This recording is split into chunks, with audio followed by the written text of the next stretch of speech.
果然，汪的韦府成立多年，对中医问题从未提到过，而且南京传来消息说，陈璧君常常吃中药，又有一阵汪精卫病势严重，由陈璧君做主，延请一个姓陈的中医诊治，居然有相当效果。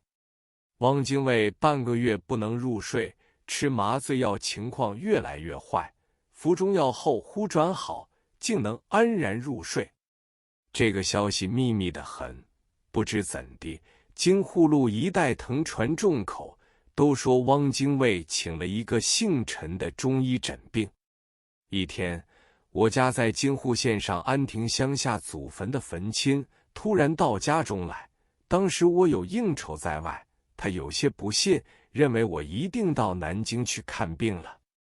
直到深夜，我施然回家，见到了坟亲，他欢喜得很，说安亭一带乡下人都说你替汪精卫看病，他们敲锣打鼓的号召几百乡下人在安亭镇上开会，一决要掘你家的祖坟。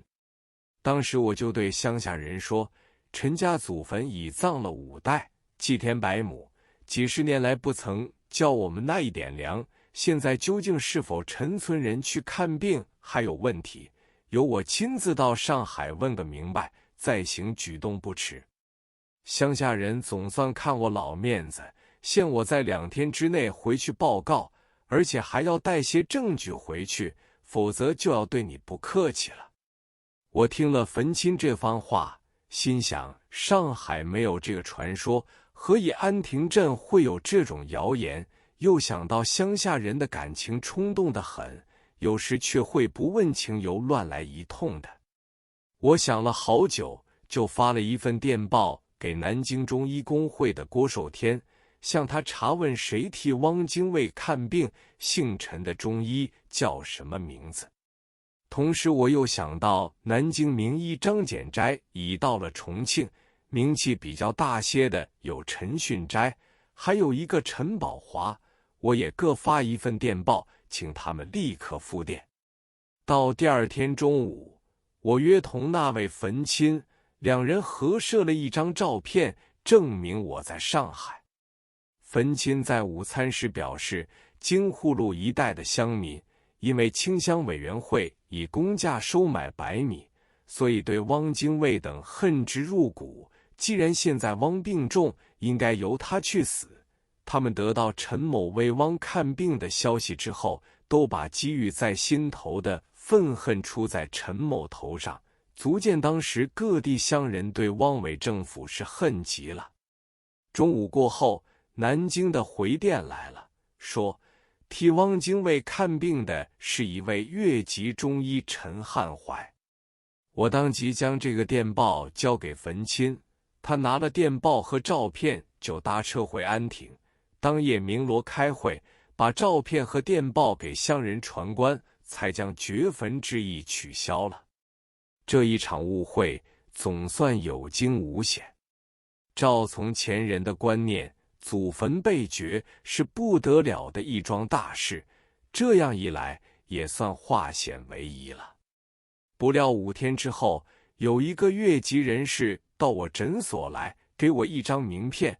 我一看这名片，原来他就是陈汉怀。他说，我现在在南京站不住脚，要到上海来开业，要求你介绍加入工会。我说，现在敌伪时期，工会已无形停顿，你要开业尽管开好了。接着他说，上海有一个广照公所施诊所，想必你一定认识他们的董事，可否为我介绍？我说，我正忙着看病，最好你6点钟来，我请你吃晚饭。他说，好，好。到了6点钟，他果然又来了，我陪他上一家小馆子去小酌。坐定之后，我就说，广照公所是在闸北日军占领区，施诊所早已停办。我又点穿他，你曾给汪精卫治病，何以会在南京站不住脚？他说，我是广东人，向来为陈璧君诊病。汪精卫虽然病身，初时并没有请我诊病，后来许多人主张要他请中医，经过陈璧君同意，就由我去诊治。我见到汪精卫时，他已经憔悴不堪，瘦得失去往昔那般风采，旧时人称汪为美男子，这时却判若两人。诊脉之后，我说出他的病情是肝火旺盛，夜不成寐。汪精卫就说：“对是对的，但是你没有诊到我背部痛、胸口痛、脊骨痛。”我说：“这种痛都是肝气痛，是到处行走的。”旁边就有人问：“什么叫肝气痛？”我说：“中医所谓肝气痛，就是西医所谓神经痛。”问者又问：“这个病是否与以前汪先生体内留着的一颗子弹有关系？”我说：“子弹压住某处神经部位，应该只是局部沿着这条神经线痛成一条线，而不会行走到其他神经的。”汪微微点头，叫我处方，初时服药，稍有功效，并且能入睡。我劝他不能动肝火，汪听了我的话，眼眶中盈盈有泪，大家停着不说话。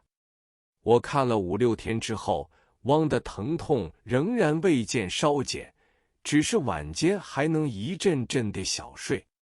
到了第7天，汪旁边的看护去告诉日本人，说那个汉医用的朱砂很重，红得可怕，担心会有毒性。日本人向专家请示之后，说朱砂虽能起镇静作用，但是如果炼起来会成为水银，这可能有问题。这消息传到我耳中，我深恐汪突然死亡会惹出一场大祸，所以我对陈璧君说，诊治以来未能达到止痛的效果，我认为还要请西医去处理。陈璧君皱着眉头。当时南京的中医界对我很是不满，所以我在南京站不住脚，要到上海来，就是这个缘故。